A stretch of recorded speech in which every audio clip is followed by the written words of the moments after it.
Chapter 3 Karma Yoga. Arjuna said, O Janardana, O Keshava, why do you want to engage me in this ghastly warfare if you think that intelligence is better than fruitive work? My intelligence is bewildered by your equivocal instructions. Therefore, please tell me decisively which will be most beneficial for me. The Supreme Personality of Godhead said, O sinless Arjuna, I have already explained that there are two classes of men who try to realize the self. Some are inclined to understand it by empirical philosophical speculation, and others by devotional service. Not by merely abstaining from work can one achieve freedom from reaction, nor by renunciation alone can one attain perfection. Everyone is forced to act helplessly according to the qualities he has acquired from the modes of material nature. Therefore, no one can refrain from doing something, not even for a moment.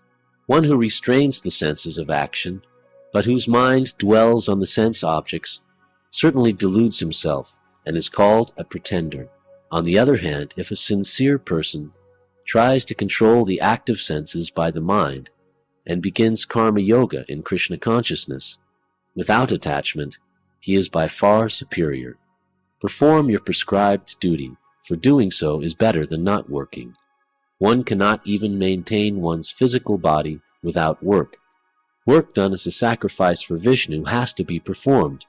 Otherwise, work causes bondage in this material world. Therefore, O son of Kunti, perform your prescribed duties for his satisfaction, and in that way you will always remain free from bondage. In the beginning of creation, the Lord of all creatures sent forth generations of men and demigods, along with sacrifices for Vishnu, and blessed them by saying, Be thou happy by this yajna, sacrifice, because its performance will bestow upon you everything desirable for living happily and achieving liberation. The demigods, being pleased by sacrifices, will also please you, and thus by cooperation between men and demigods, prosperity will reign for all.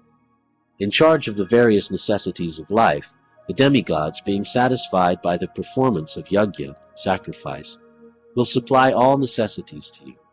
But he who enjoys such gifts without offering them to the demigods in return is certainly a thief.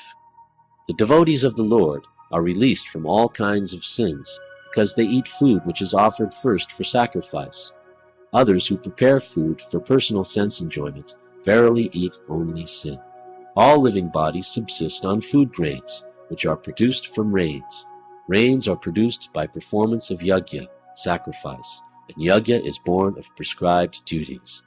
Regulated activities are prescribed in the Vedas, and the Vedas are directly manifested from the Supreme Personality of Godhead. Consequently, the all-pervading transcendence is eternally situated in acts of sacrifice. My dear Arjuna, one who does not follow in human life the cycle of sacrifice, thus established by the Vedas, certainly leads a life full of sin. Living only for the satisfaction of the senses, such a person lives in vain. But for one who takes pleasure in the self, whose human life is one of self-realization, and who is satisfied in the self only, fully satiated, for him there is no duty. A self-realized man has no purpose to fulfill in the discharge of his prescribed duties, nor has he any reason not to perform such work, nor has he any need to depend on any other living being. Therefore, without being attached to the fruits of activities, one should act as a matter of duty, for by working without attachment, one attains the supreme. Kings such as Janaka attained perfection solely by performance of prescribed duties.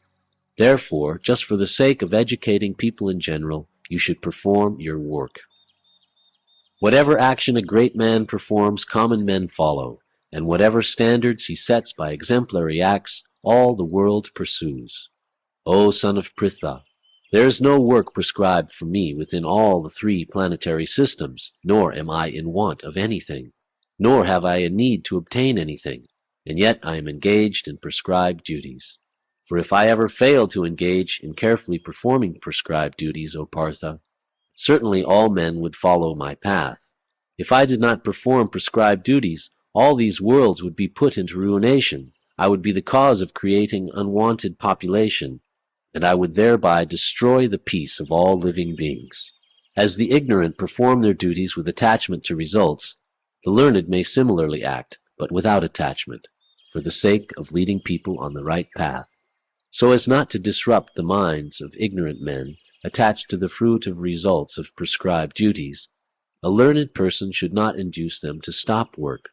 Rather, by working in the spirit of devotion, he should engage them in all sorts of activities for the gradual development of Krishna consciousness. The spirit soul, bewildered by the influence of false ego, thinks himself the doer of activities that are in actuality carried out by the three modes of material nature.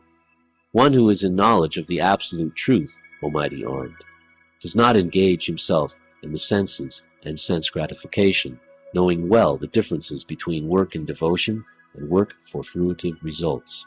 Bewildered by the modes of material nature, the ignorant fully engage themselves in material activities and become attached, but the wise should not unsettle them, although these duties are inferior due to the performer's lack of knowledge. Therefore, O Arjuna, surrendering all your works unto me, with full knowledge of me, without desires for profit, with no claims to proprietorship, and free from lethargy, fight. Those persons who execute their duties according to my injunctions, and who follow this teaching faithfully without envy, become free from the bondage of fruitive actions. But those who out of envy disregard these teachings and do not follow them are to be considered bereft of all knowledge, befooled, and ruined in their endeavors for perfection. Even a man of knowledge acts according to his own nature, for everyone follows the nature he has acquired from the three modes. What can repression accomplish? There are principles to regulate attachment and aversion pertaining to the senses and their objects. One should not come under the control of such attachment and aversion, because they are stumbling blocks on the path of self-realization. It is far better to discharge one's prescribed duties, even though faultily, than another's duties perfectly. Destruction in the course of performing one's own duty is better than engaging in another's duties, for to follow another's path is dangerous. Arjuna said, O descendant of Vrishni, by what is one impelled to sinful acts, even unwillingly as if engaged by force? The Supreme Personality of Godhead said, It is lust only, Arjuna, which is born of contact with the material mode of passion, and later transformed into wrath, and which is the all-devouring sinful enemy of this world.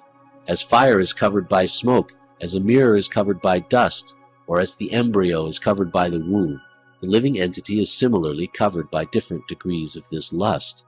Thus, the wise living entity's pure consciousness becomes covered by his eternal enemy in the form of lust, which is never satisfied and which burns like fire.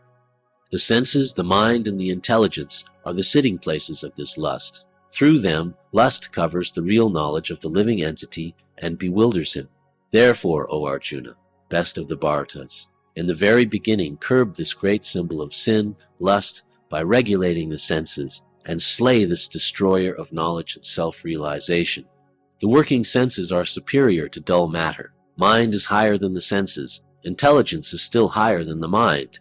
And he, the soul, is even higher than the intelligence. Thus, knowing oneself to be transcendental to the material senses, mind, and intelligence, O mighty armed Arjuna, one should steady the mind by deliberate spiritual intelligence, Krishna consciousness, and thus, by spiritual strength, conquer this insatiable enemy known as lust.